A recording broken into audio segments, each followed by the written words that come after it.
What if I told you that a brand new scene from Season 6 of The Chosen has just been revealed, and it might completely change how we see some of the most dramatic moments in the story of Jesus? That's right. A fresh scene has surfaced, and it dives right into betrayal, loyalty, fear, and hope, all colliding at once. If you thought the previous seasons were intense, Season 6 is shaping up to be something on an entirely different level. Now, before we dive deep, let me give you a little context that will make what you're about to hear even more powerful. Season 6 isn't just another season in the lineup. This one is leading us closer to the crucifixion, one of the most pivotal events in human history. And for this series, the creators aren't treating it lightly. They're preparing a finale that isn't a standard two-part episode. Instead, it's being crafted as a feature-length movie, bigger and more ambitious than anything the team has attempted so far. Imagine the scale, the emotion, and the gravity of that moment brought to life with the full force of cinematic storytelling. Here's the catch, though. Something this massive comes with a massive cost. Right now, the goal is to raise $30 million to make the finale possible. Sounds daunting, right? But here's the incredible part. Over $21 million has already been raised. That means the finish line is within reach. Just about $8 million more is needed to bring this finale across the finish line, and fans everywhere are already playing a role in making it happen. Think about it. When the final scenes roll, thousands of people will be able to say, "I helped bring this moment to life." Now let's come back to the scene itself, because this is where it gets fascinating. The clip that was revealed is still rough. It's not polished. It's not finalized. But even in its unfinished state, it carries a weight that makes you stop and think. The story begins right after the arrest of Jesus. Malchus, the servant who famously had his ear cut off in the garden, stands alongside John, one of Jesus's closest followers. That detail alone should already raise questions in your mind. Why are they together? What could they possibly be saying to one another right after the chaos of the arrest? The scene opens outside the gates of Caiaphas's palace, a place thick with tension. Jesus has been handed over. He has been arrested. The disciples are scattered, confused, and afraid. Yet here stands Malchus, the very man who experienced Jesus' healing power firsthand, and John, who refuses to abandon the one he calls Lord. Their conversation is quiet, cautious, and filled with unspoken weight. Malchus begins by acknowledging what is about to unfold. Jesus will be questioned by Annas, the former high priest, a man whose influence still runs deep. John replies with measured words, pointing out that while Annas may hold sway over people, it doesn't mean he listens to them. The people love Jesus. His presence stirs something undeniable among the crowds. But Malchus cuts him off with a painful truth. Jesus was beloved. Things have shifted. Pilate knows of the arrest. Tensions are high. The machinery of power is already grinding toward its conclusion. And then Malchus delivers a line that feels like a hammer striking stone. He looks at John and says, "I think it's over, John." Pause there for a moment. Imagine being in John's position. He has seen Jesus walk on water. He has watched him heal the blind and raise the dead. And now he's being told that it's finished, that it's all over. How would you respond? John pushes back. His heart won't allow him to surrender so quickly. He pleads with Malchus. "Can't you do something? He healed you. You saw it with your own eyes." It's a desperate appeal, one that strikes at the center of Malchus's heart. But Malchus shakes his head. His words are simple but haunting. If he can do that, maybe he can save himself. And then John delivers a line that cuts deeper than a blade. If he wanted to. Think about that. If he wanted to. The implication hangs heavy in the air. Jesus has the power. Everyone knows it. But what if he chooses not to use it? What if his mission requires him to face suffering instead of escaping it? This back and forth is more than just dialogue. It's a mirror of the questions we still wrestle with today. Why didn't Jesus stop what was coming? Why did he choose the path of pain when escape was possible? And what does that mean for us now? At this point, Malchus, torn between duty and compassion, softens just a little. He offers John a glimmer of hope. He says he might be able to arrange a chance for John to see Jesus before he's taken deeper into the prison system. It's not much, but in a world collapsing into chaos, even the smallest hope feels like a lifeline. And just when you think the tension couldn't rise any higher, Judas enters the scene. The arrival of Judas instantly changes the air. His presence is like a shadow falling over the conversation between Malchus and John. You can almost feel John's blood boil as he turns to face the man who betrayed his teacher and friend. Judas greets them with a strange calmness, almost as if nothing had happened. He even says he's surprised to see John standing there. Imagine the audacity. The man who just sold Jesus out for silver walks in with a composed face, as if this was all part of a noble plan. John doesn't hide his fury. His words are sharp and laced with grief. Judas responds with something that shocks the heart even more. He tells John that he still loves all of them. Love. That word lands like a cruel twist of the knife. How can betrayal and love walk hand in hand? John challenges him, his voice cracking with disbelief. How could Judas even dare to use the word love after what he has done? Judas stands his ground. He insists that everything he has done, the betrayal, the handing over of Jesus, was for his good and for the good of all Israel. It's staggering to hear him say this. In Judas's mind, this isn't treachery, it's destiny. He believes that what he has done will push Jesus into finally revealing himself as the Messiah. He tells John that this is a momentous day, a turning point that will prove everything. But the tension rises further. John steps closer, anger radiating from him, and Judas actually begs him not to hurt him. That single request reveals a deeper layer. Judas is bold in his words but trembling in his spirit. Deep down, he knows his actions have consequences. John cuts to the heart of the matter. He tells Judas that whatever he thinks love is, this isn't it. It's a heartbreaking line. For 3 years, Judas has walked with Jesus and the others. He has laughed with them, eaten meals with them, prayed alongside them.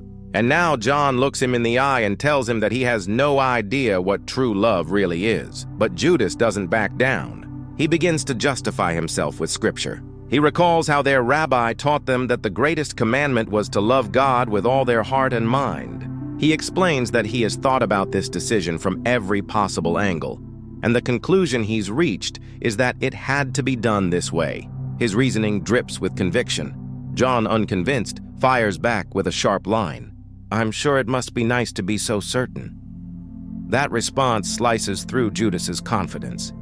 The certainty Judas clings to is the very thing that blinds him. He believes he knows exactly how God should act. But John reminds him that Jesus often spoke of faith, of believing without seeing, of trusting without complete understanding. Then John asks the question that pierces the heart of Judas's argument. How dare you think you know better than he does? It's the question that echoes through history. How many times have people assumed they know better than God? How many times have we chosen our own way, convinced we were right, only to discover later that our certainty led us astray? Judas responds with his own chilling logic. He lays out 2 possible outcomes. Either Jesus is the Messiah, and he will rise up and destroy his enemies, or he is not the Messiah, and if that's the case, then he deserves to be arrested and forgotten. In Judas's mind, both paths lead to the same conclusion. The betrayal is justified either way. He takes it even further. Judas reminds John of the moment in the garden when Jesus declared, "I am," and the soldiers fell to the ground. He argues that Jesus could have destroyed them all in that instant, but chose not to. So Judas believes Jesus is waiting for the perfect stage, waiting for Rome to be watching, waiting for the right moment to strike with undeniable power. This chilling confidence reveals the heart of Judas's deception. He doesn't see his betrayal as betrayal at all. He sees it as helping to set the stage for the Messiah's grand reveal. In his mind, he isn't destroying Jesus' mission, he's accelerating it. John, unable to stomach anymore, tells Judas to go. His voice carries both fury and sorrow. He knows the man standing before him is beyond reasoning. Judas pleads, confused by John's rejection. Malchus steps in, sensing the rising danger. He urges Judas to leave quickly, to avoid the wrath of Peter, who is nearby and ready to strike if he sees him. Judas is escorted away, but not before leaving behind a heavy silence that clings to the air. His words still echo, leaving John and Malchus to wrestle with the weight of what has just been spoken. And just as Judas disappears from view, another figure steps onto the stage. Peter. Peter's arrival adds a surge of energy and danger to the already tense atmosphere. If John is the voice of steady faith, Peter is the embodiment of raw fire. His loyalty is unquestionable, but his temper is like a spark waiting to ignite. He appears behind John, scanning the rooftops, his eyes sharp and restless. He isn't just wandering, he's looking for a way in, a path that will take him closer to Jesus. Every movement shows his determination, his refusal to let fear or caution keep him back. Behind the scenes, we already know what is coming. Peter and John will eventually find themselves inside Caiaphas's courtyard. But what makes this moment so gripping is how close everything feels to collapsing. One wrong word, one wrong step, and the fragile balance could break apart. Malchus senses this as well. He has already risked much by speaking to John. Now, with Peter nearby, the stakes rise even higher. He knows that if Peter and Judas collide in this moment, blood will be shed. That cannot happen, not here, not now.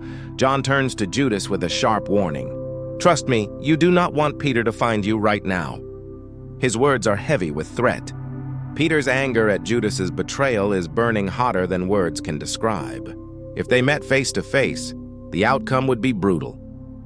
Judas hesitates, torn between defending himself and fleeing. John repeats the command, firmer this time. Go, it's a dismissal, a final break. Whatever brotherhood once existed between Judas and the rest has now crumbled. The path Judas has chosen has left him isolated, clinging to twisted certainty while his friends push him away. Malchus steps in quickly. He guides Judas out of sight, pulling him from the courtyard before the situation explodes. The tension lingers even after Judas is gone, like smoke after a fire. As Judas disappears, John exhales, the weight of betrayal pressing on him. He turns and finds Peter still there, his eyes fixed on Caiaphas's house. Peter is searching for an opening, a way to get inside. The rooftops become his focus. We already know from glimpses behind the scenes that Peter and John will use these rooftops to sneak into the courtyard, desperate to stay near their master. This scene is more than just a setup. It shows us the heart of each man in this crucial moment. Malchus, torn between duty to his superiors and gratitude for the healing he received. John, struggling to hold on to hope while betrayal unfolds before his very eyes. Peter, restless and fiery, unwilling to let go of the fight even when the odds seem impossible. And then there's Judas, his twisted reasoning still echoing in their minds. He claims his betrayal is an act of love. He claims it is for the good of Israel. But the faces of John and Peter tell another story. They see the pain. They feel the wound that cannot be undone. Imagine standing there in that courtyard, hearing the shouts from Caiaphas's house, knowing Jesus is inside, bound and awaiting judgment. Imagine the swirl of emotions, fear, anger, despair, and yet somehow a glimmer of hope that refuses to die. That's the tension this scene captures, and it doesn't stop there. Because Season 6 isn't just about betrayal, it's about what betrayal leads to. It's about the unfolding of the greatest act of sacrifice in history. But before we get to the crucifixion itself, we are going to watch these men, Judas, Peter, John, and even Malchus, wrestle with choices that will define their lives forever.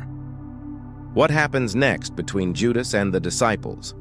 How does Peter's fiery spirit play into the events that are about to unfold? And how will Malchus, once an enemy, continue to navigate the pull between his duty and the truth he has already witnessed? These questions keep the story burning, and the answers are coming in Season 6. As Judas is led away by Malchus, his words still hang in the air like smoke. He claimed this was for the good of Jesus. He claimed it was for the good of Israel. But deep down, we sense the cracks forming in his certainty.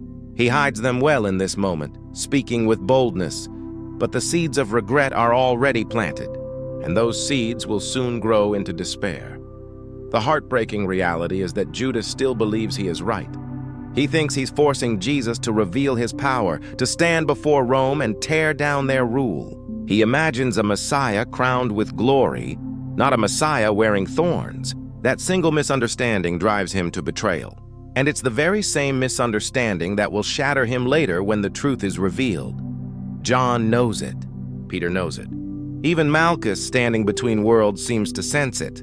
They have all seen Jesus' power. They know he could end this with a single word. Yet he doesn't. And that choice leaves everyone grasping for answers. This is what makes Season 6 so gripping. We aren't just watching history unfold. We are stepping into the emotions, the doubts, and the raw humanity of the people who lived through it. We see Judas not as a faceless betrayer, but as a man wrestling with misguided certainty. We see John as a voice of faith, struggling to hold on when everything seems lost. We see Peter's fire raging against the darkness, unwilling to surrender without a fight. And we see Malchus, a man caught between loyalty to his masters and the undeniable truth of a miraculous healing he cannot forget. And hovering above it all is Jesus, silent, bound, and waiting. The calm at the center of the storm. The one who refuses to defend himself, not because he is powerless, but because he is choosing a path that no one else can understand. What makes this season even more powerful is knowing where it is leading. The finale will not be a simple ending. It will be a feature-length film, a cinematic experience designed to bring the crucifixion to life in a way audiences have never seen before. This isn't just about retelling what we already know. It's about pulling us into the very heart of it, making us feel the weight, the sorrow, and the staggering love that holds the entire story together. Right now, the work is already underway. The filming is moving forward. Special effects, post-production, sound design, all of it requires resources to bring the vision to reality. And with over $21 million already raised, the goal of $30 million is within reach. The remaining gap is smaller than ever before. Each person who steps forward helps carry the weight of this finale across the finish line. But the funding is only part of the story. The real story is what Season 6 is building toward. It's the emotional journey of the disciples as they walk the road to the cross. It's the turmoil of Judas, who will soon realize that his plan didn't crown a king but condemned an innocent man. It's the fire of Peter, who will soon face his own breaking point in the courtyard as he denies the very one he swore to protect. It's John, holding on to love and faith even as the world crumbles around him. And through it all, it's the quiet, steady steps of Jesus, walking toward the destiny that will change everything. So when you watch this scene unfold, Malchus and John speaking in hushed tones, Judas entering with chilling confidence, Peter watching from the shadows, remember, this is not just storytelling. This is the foundation being laid for the climax of all history.